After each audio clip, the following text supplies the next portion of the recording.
It's Thursday, it's 12:15 and we're live in Westminster.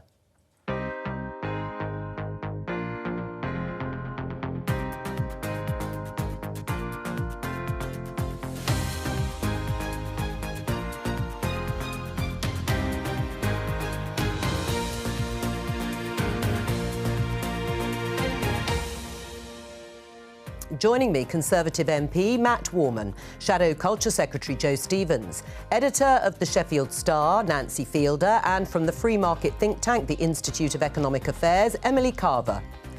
Today, I think it's a diabolical decision, to be honest. I think we were all hoping that there was going to be a big boost up to the northeast of England. The government scraps a high-speed rail line to Leeds, but pledges unparalleled investment. We're about to embark on one of the biggest single acts of levelling up of any government in history. The betrayal of trust, the betrayal of promises, and the betrayal of investment the north of England and the Midlands deserve. The number of migrants crossing the Channel again tops 1,000 per day. And Boris Johnson says he crashed the car over standards. Can he move on? I think it was a total mistake.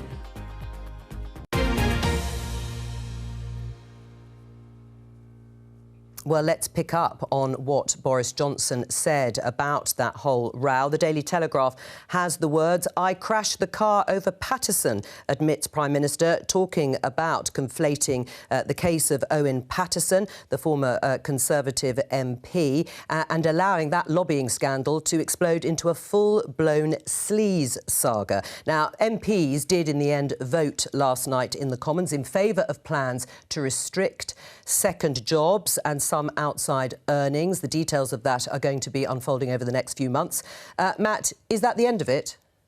Well, it's not the end of it in the sense that the Standards Committee will come back on a cross-party basis, we hope, with concrete proposals that do address public concerns. But I think the crucial bit about this is moving on that cross-party basis. It's right to tighten up the rules because I do think the public look at what has gone on with Owen Paterson, look at what goes on with some MPs, and they're real. Well, I think they think that being an MP should be the thing that MPs focus on, and that's not unreasonable, is it? And is it going to draw a line under sleaze?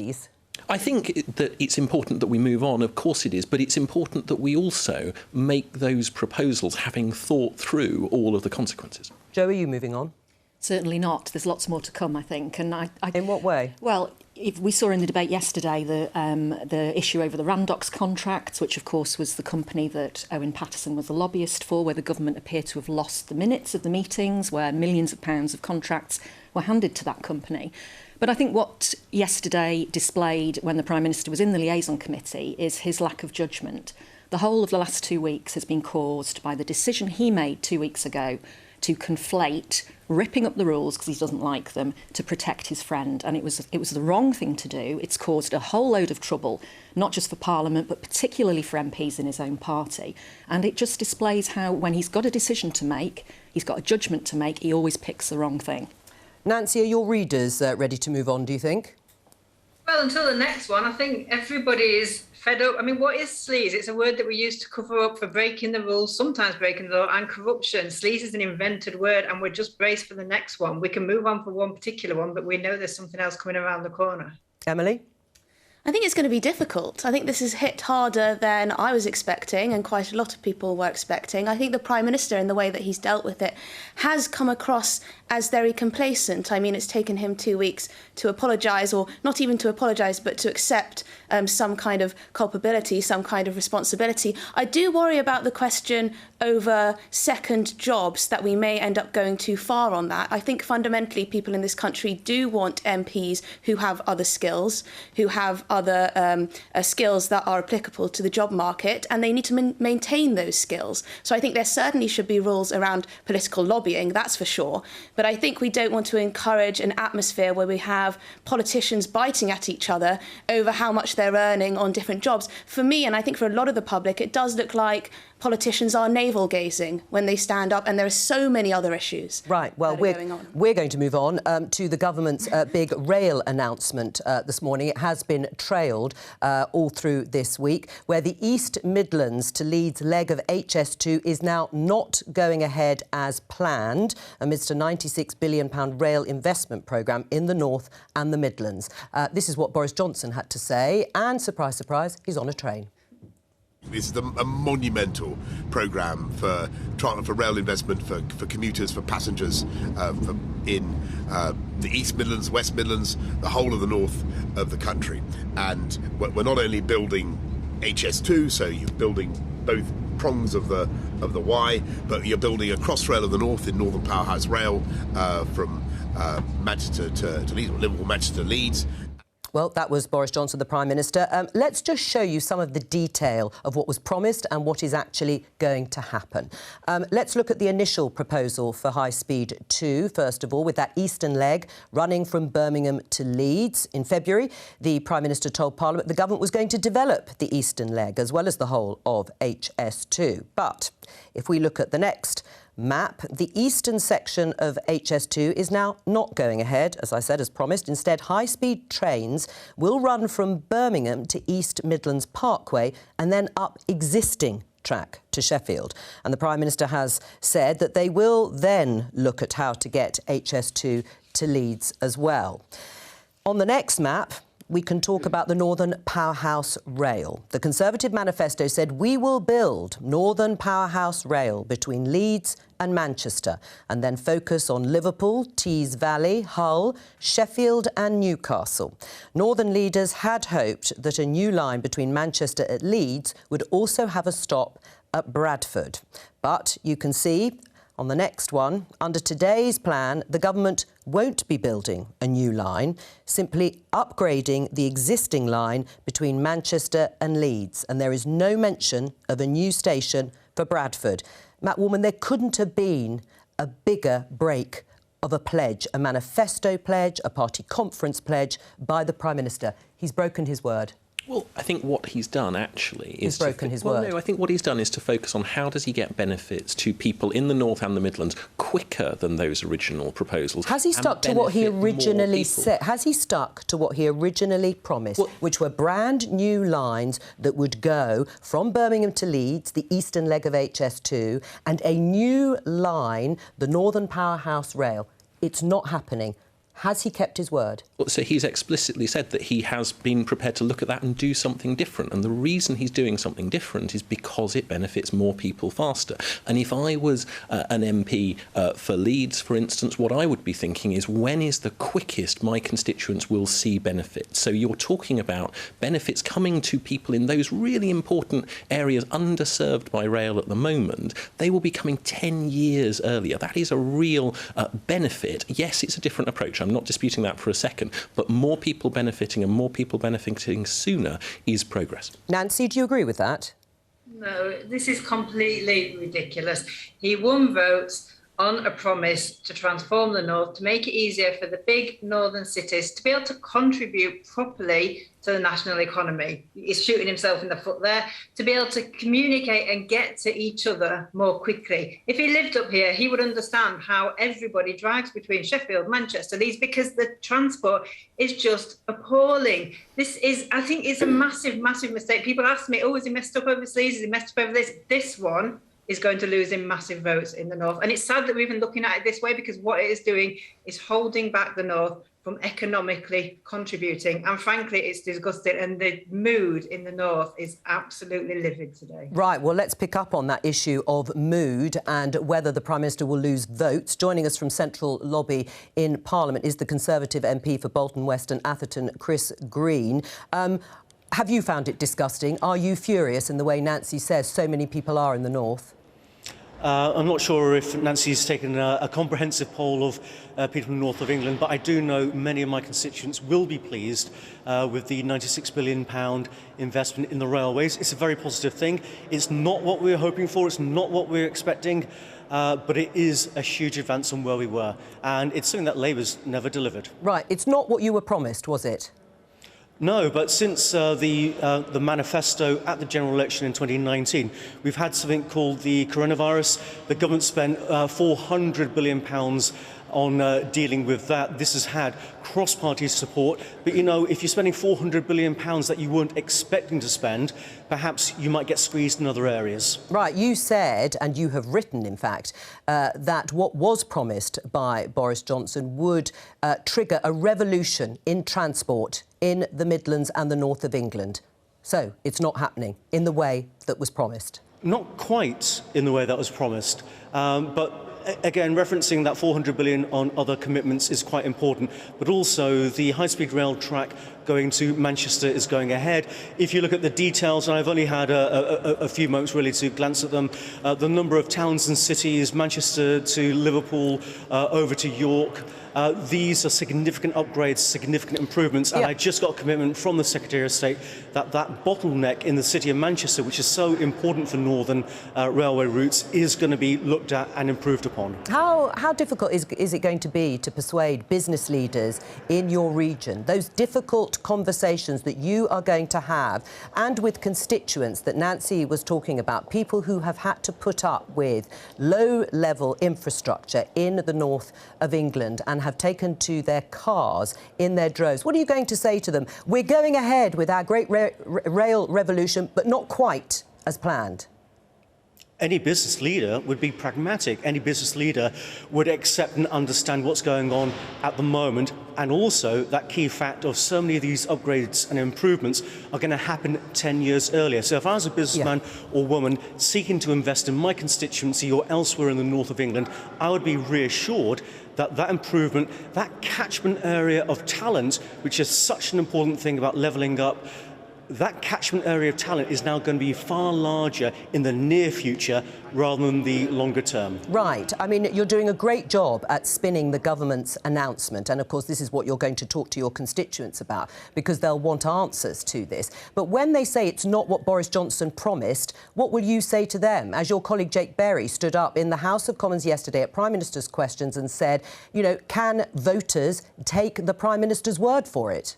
Well, I think most of my constituents have already seen the government over the longer term, the Conservative government over the longer term, invest in the railways in a way that Labour never has. So that's the starting point. I'm not using Labour, though, as the benchmark here. I'm using what the Prime Minister said as the benchmark, the leader of the Conservative Party. Yeah, of course, that commitment, that promise in the manifesto before coronavirus was even heard of in the United Kingdom.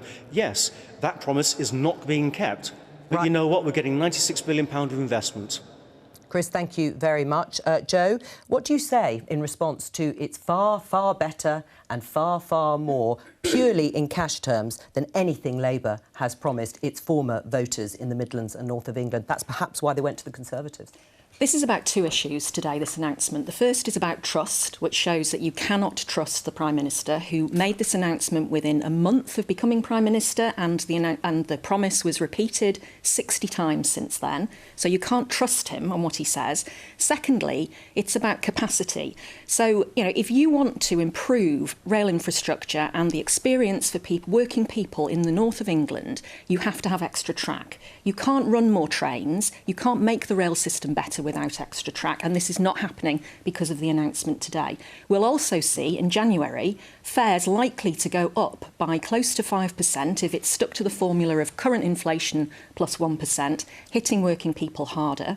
And today, actually, you know, it is a great train robbery that the Transport Secretary has announced. Well, Jo, you've gone for that headline. Let's have a look at a couple of others in newspapers in the north of England. The Yorkshire Post, first of all. Prime Minister breaks his own rail pledge. If we roll on to the next one, I think it is The Chronicle in Newcastle. Service call. Transport chief fears cuts to buses and trains would be economically catastrophic for the region and urges government to think again.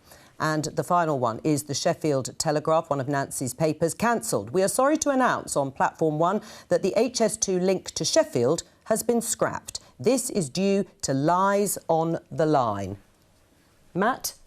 So I think the points that Chris made... No, well, let's have a look at lies on the line.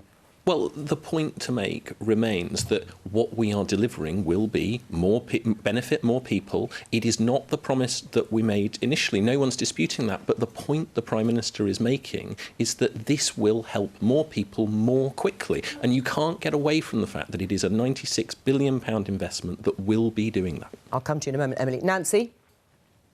To be honest, there are lots of MPs around here, not specifically in the centre of Sheffield, who were Labour areas and aren't now. They are Conservative, and their tone has changed. They were absolutely fighting for HS2. It was absolutely vital. And in the last couple of weeks, they've kind of started to say those kind of things. It's better, it's fine. This is just spin. There is no getting away from it.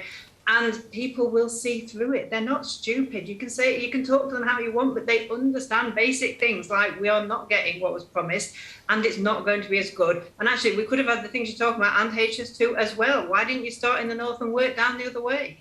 Matt? What people will see is trains arriving 10 years earlier and journey times getting faster. Now, I think that is, to pretend that that is not what is happening today is simply to do an enormous disservice to the biggest investment in rail in a generation. Nancy?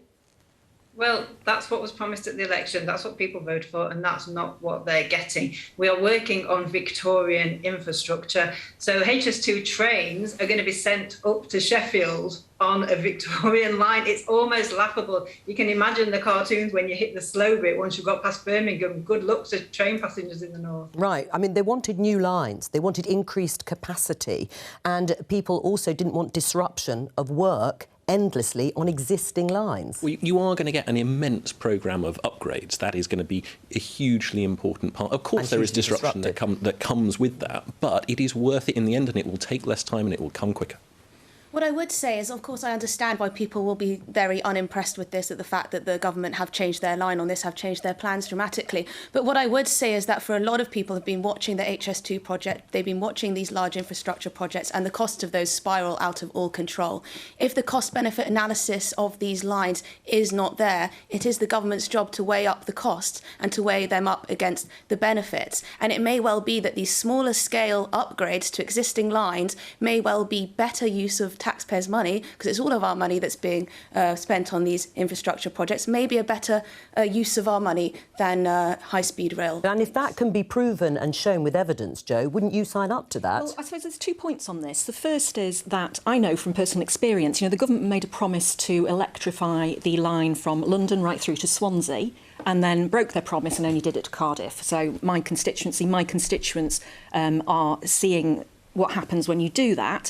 Secondly, you don't get growth in the economy unless you invest, and we have a government that has low growth at the centre of its economic planning.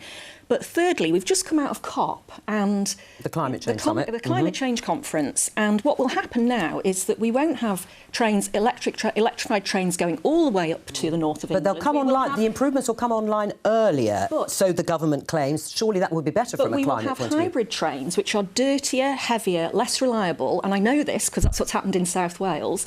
And so, we are not doing what we should be doing, having made those pledges at COP26. But it's laughable for Labour to suggest that the government is not electrifying lines. We've electrified infinitely more lines already than Labour did when it was in power. This is a programme to go even further. So I think actually what you're saying, which is why we've done so much already and why we're doing more. You've broken your promises. And I think the point has to come back to what government has to do is look at how do we benefit the maximum number of people as soon as we possibly can in a way that provides value for money for the taxpayer. At the beginning... Can I just jump in? Yes, do. I'm coming to you anyway. Yeah, go. So I'm not sure if the Prime Minister plans to visit the people in Mexborough and around South Yorkshire who've already been taken out of their homes, whose homes have already been demolished against their will for this line that is now not coming, because actually this is massively economically important, but there are individuals who've had their lives destroyed already by something that now isn't happening. What about those people? I mean, there are also people who are delighted that HS2 isn't going through their back garden,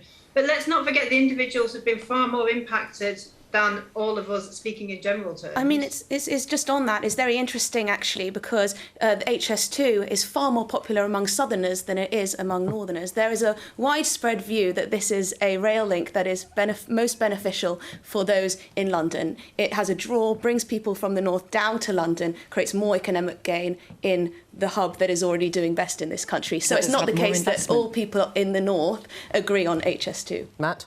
Well, I think that's a fair point, and I think it's also the case that there are lots of people now who would have had a railway line going through their constituencies, going past their homes, without directly benefiting from that. What we're now doing in today's plans is making sure that there are more of those people benefiting from what is often disruptive work. All right. Let me just show you this tweet. I'll read it to you as well, Nancy. BBC reporter Simon Jones has tweeted more than 1,000 migrants reached the UK by boat yesterday. The final figure has yet to be released by the Home Office. Tom Pursglove, an immigration minister, spoke to the Home Affairs Select Committee yesterday on this issue. Let's just have a listen to what he said. Can you tell us how many asylum seekers or how many people arriving have been returned to any EU country in the course of the last year or since January? In this year is 5. Right, well, that was a short, sharp response, but he told MPs only 5 people who crossed the English Channel to Kent this way have been returned to the EU so far this year. Nancy, how big an issue is this for your readers? I think this is a big issue, and it is massively divisive. I don't think the government helps with that division.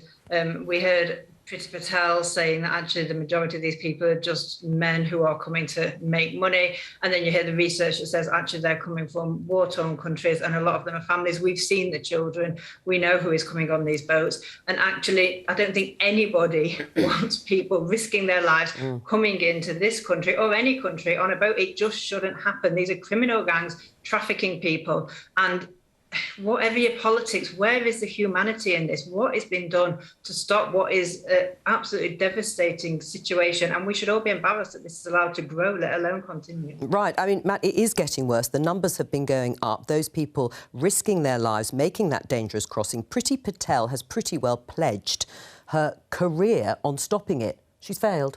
Well, I think what she's doing is working more intensively than ever on a problem that is a wicked problem. We have to. But she has failed on her own terms, hasn't she? Well, she said she would stop these crossings. She said she would reduce them. She said she'd work with the French to try and stop the crossings even leaving the coast of France. She's failed at every single step of the way. Should she just admit she can't do this?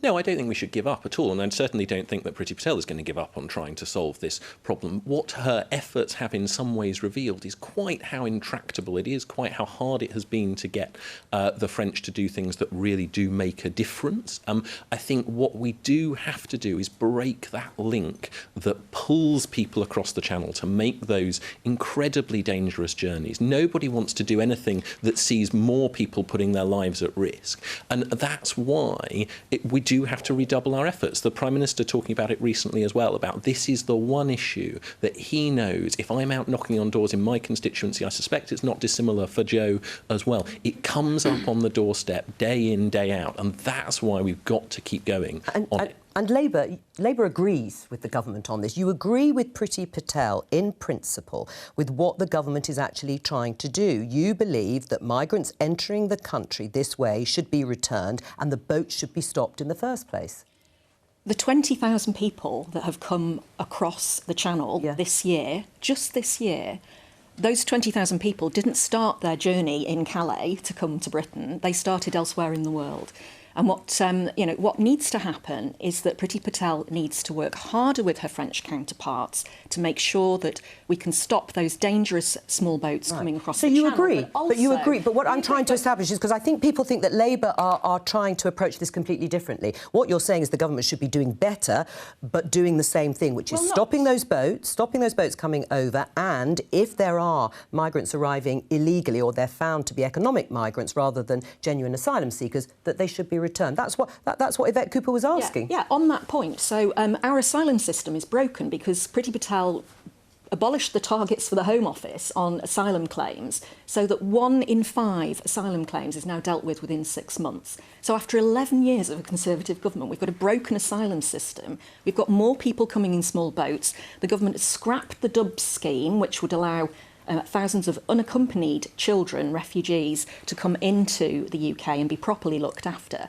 So, you know, on any analysis, she has failed, and she needs to start working more closely with her French counterparts to get this sorted out. We all agree on that. I think what it sounds like Jo wants is a new borders bill. So why is Labour not supporting that new approach? This is the thing. It's the Conservative government, to their credit, are at least coming up with proposed solutions. They've come up with a solution potentially of having a third country where illegal immigrants are processed. The Labour Party seem to be sort of agreeing, as you said, on the fundamentals, but then absolutely, poo-pooing every solution that comes their way. There's always, they always accuse the government of being heartless or, not caring about migrants and so on. But if we're going to tackle this crisis, and it is a crisis, and it's what a lot of people in this country are very angry about, and also quite fearful for security reasons, it has to be dealt with. And if that requires an element of harsh tactics that the Labour Party may deem to be harsh, but in fact may change the situation for the better, then that is a good thing. I think, Emily, you need to understand what our obligations are when we sign up to international treaties. Everybody who comes across as an asylum seeker is not an illegal immigrant. So they are seeking asylum. We need to have an efficient asylum system in place. You are an illegal immigrant. That is a fact. You may have a claim for asylum, and once you're in this country, it's very, very difficult for the UK government to then deport people. And you can make an asylum case once you're here. That's for sure. But that is an illegal crossing. If people in those boats are not illegal immigrants, I think you need to understand what we're signed up to. What we've got is a broken asylum system, which after 11 years of a Conservative government is in a worse state than it ever was, and 1 in 5 claims are dealt with in 6 months. But as long as if that is fixed, and you fix the problem of stopping small boats crossing and the trafficking that's going on, then you go a long way to eradicating this problem. How do you reduce the number of people attempting to make that journey?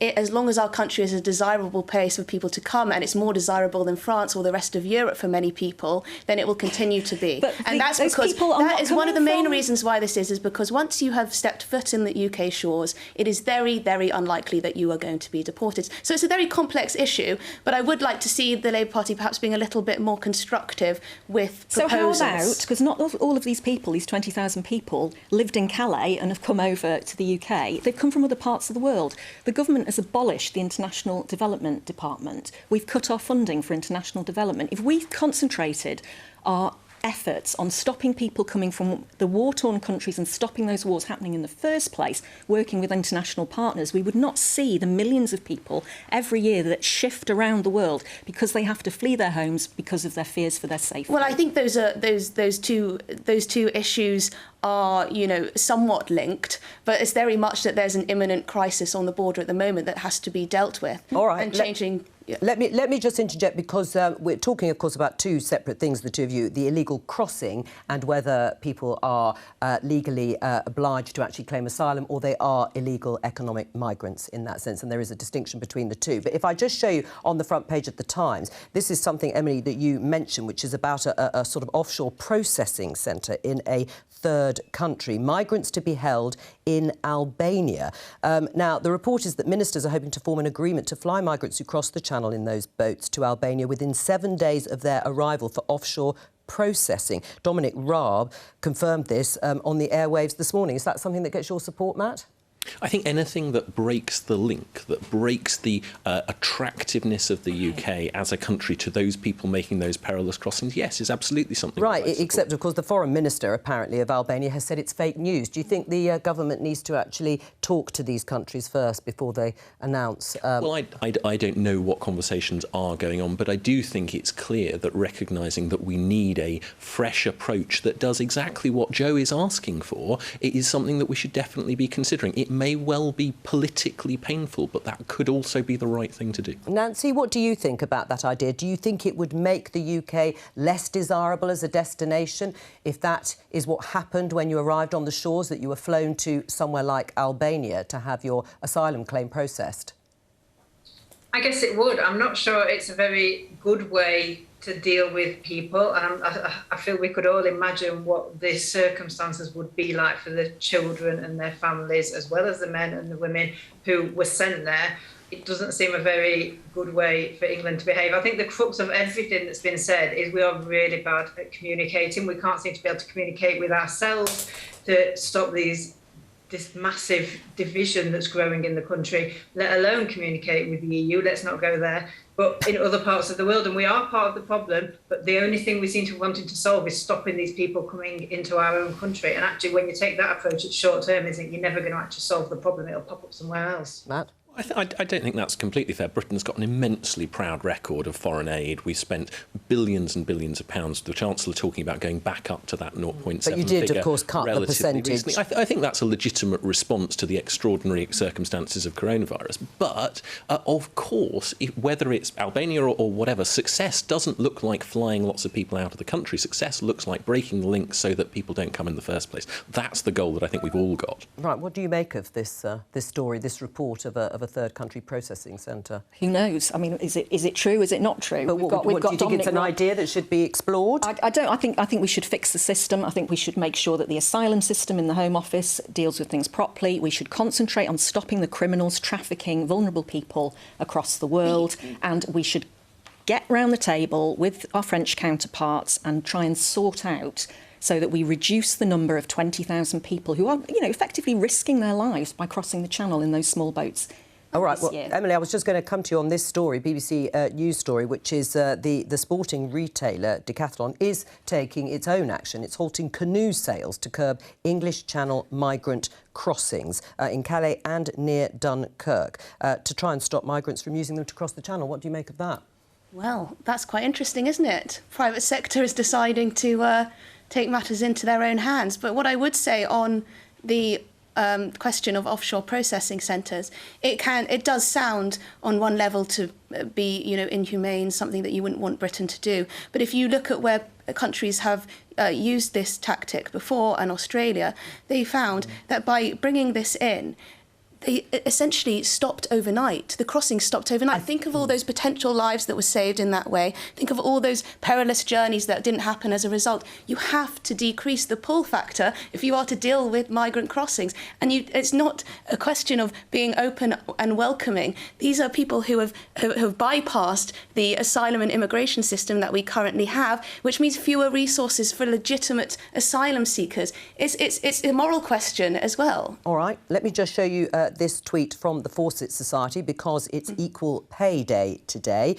talking about the gender pay gap, the difference between the average pay of men and women. The tweet says at 1:30 this afternoon, so not long now, on #Equal Pay Day today, women stop earning relative to men because of the gender pay gap. Emily, what's your issue with this?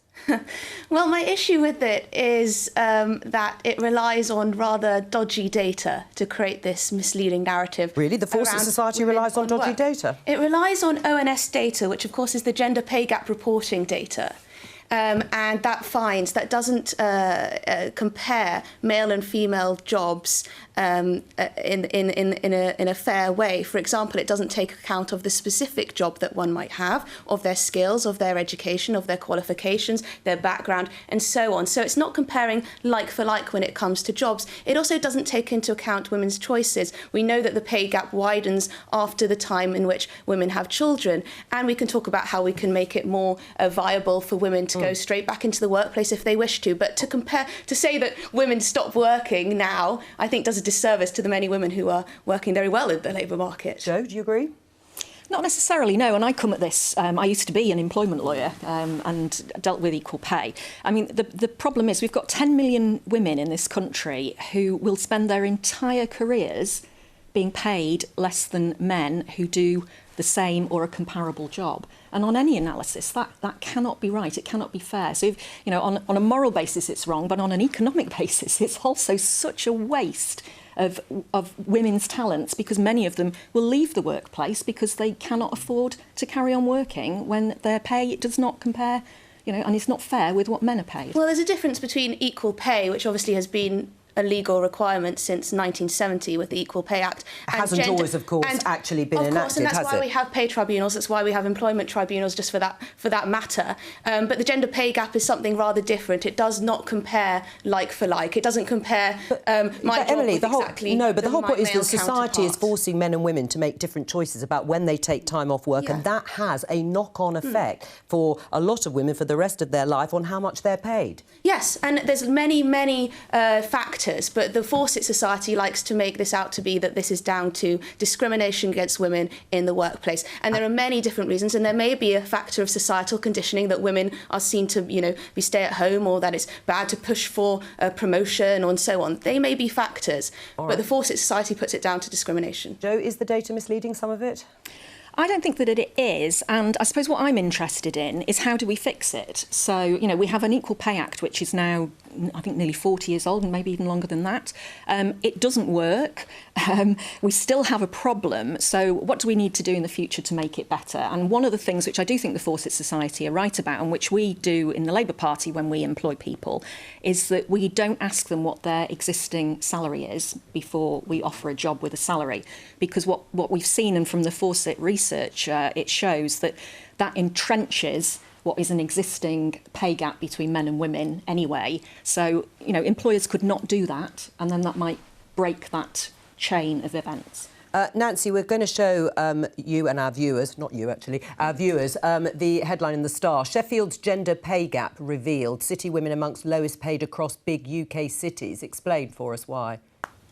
Yeah, so the research, it measures city by city, the comparison between men and women, and in Sheffield it is starker than in most places. So before I go home for the rest of the year and put my feet up for a cuppa and a biscuit, I just think it's incumbent on women like myself, like all of us who've worked really hard to get to a place of privilege where we can talk about these things. Whatever the data, whatever the analysis, we all understand that it is a fact that women and people who are not white are paid less. And until all of us who are in a privileged position use our voices to say that this must change and use what we can do within our own jobs to force that change, then nothing is going to change. We have to change this because it's just wrong. We don't work less hard because we're in a different job or because we're a different gender. It's just absolute madness, and it takes ages to change. So we've got to start fighting it as much as we can today. I would just be wary of drawing conclusions from data that doesn't actually show, for example, what occupations women are in. They may well be in lower paid industries, and we may ask ourselves a question why that might be, but it certainly doesn't mean that it's down to strictly discrimination. So I just ward against that. Nancy? But it does, actually, society-wide, it does. Why is it that women have these jobs? Why is it that women have kids and go into worse jobs? Why is it that women go for interviews, don't get top jobs, but then daren't go to tribunal? Because how do you prove you weren't given a job because of your gender? It actually is, and fundamentally, we all know that this is true, whatever the latest piece of research is, and that's what's got to change. Matt, do you celebrate Equal Pay Day?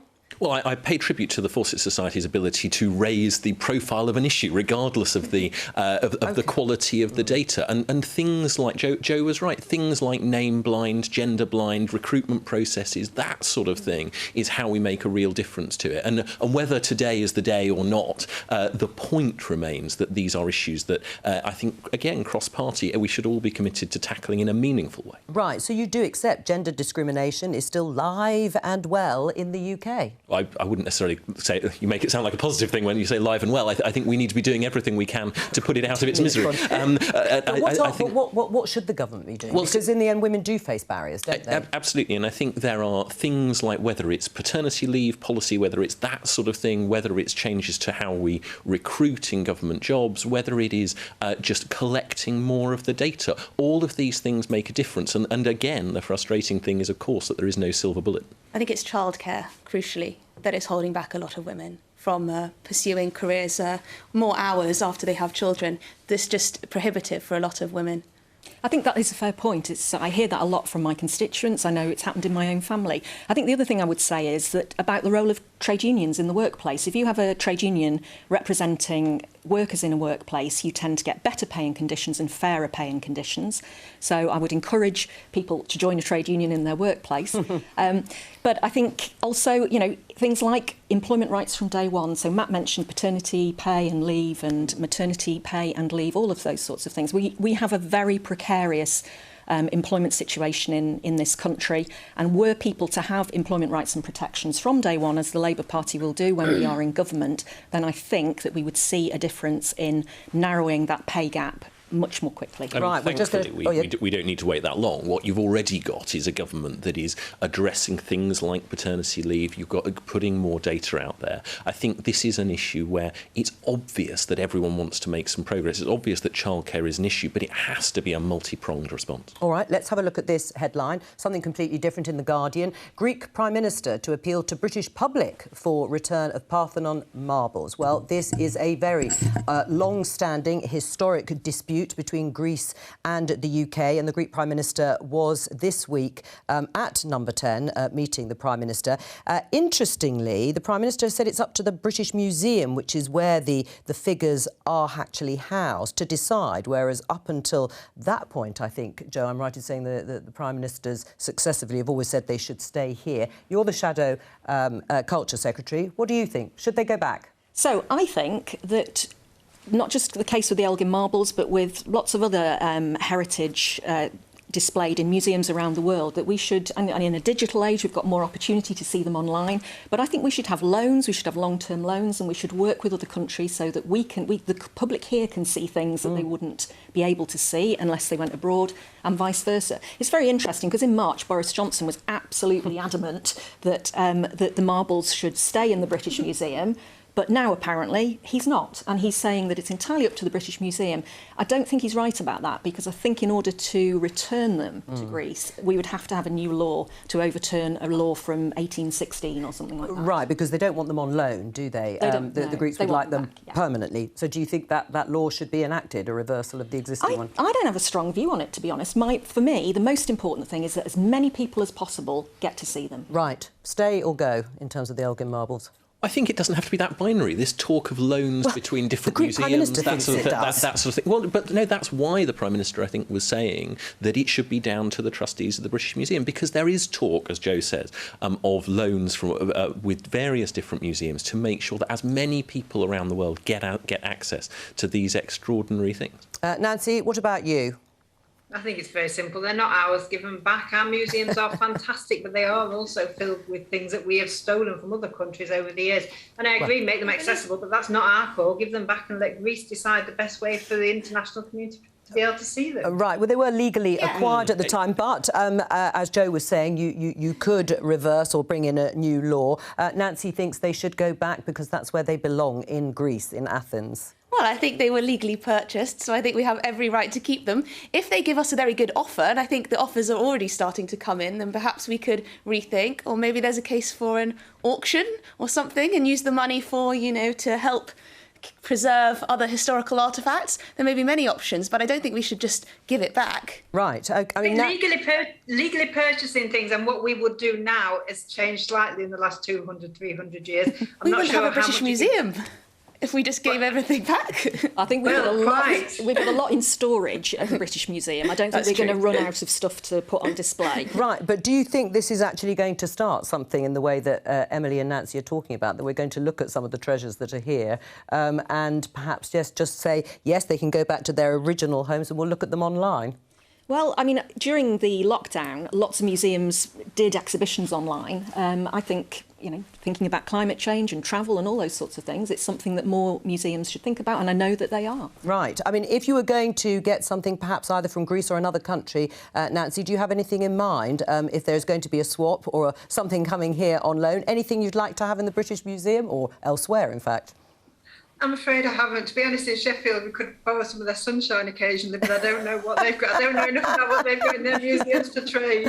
And Matt, just finally, the Greek Prime Minister has said that the British public can be persuaded to give them back. I don't know quite what he had in mind. He's obviously convinced Nancy and perhaps others in Sheffield. What's he basing that on? I don't know. I applaud his ambition on that front, but I do think in practice what we have to do is come up with something that means that we're in a better position than we are now. I think this could be a win-win without necessarily being as completely binary as has been suggested earlier. All right, well, I think we've broken out in some sort of consent, perhaps apart from you, Emily. That's all we've got time for today. Thank you to all of my guests, and I'll be back tomorrow at 12:15 with Politics UK and, of course, on Monday with Politics Live. Please join me then. From all of us here, bye-bye.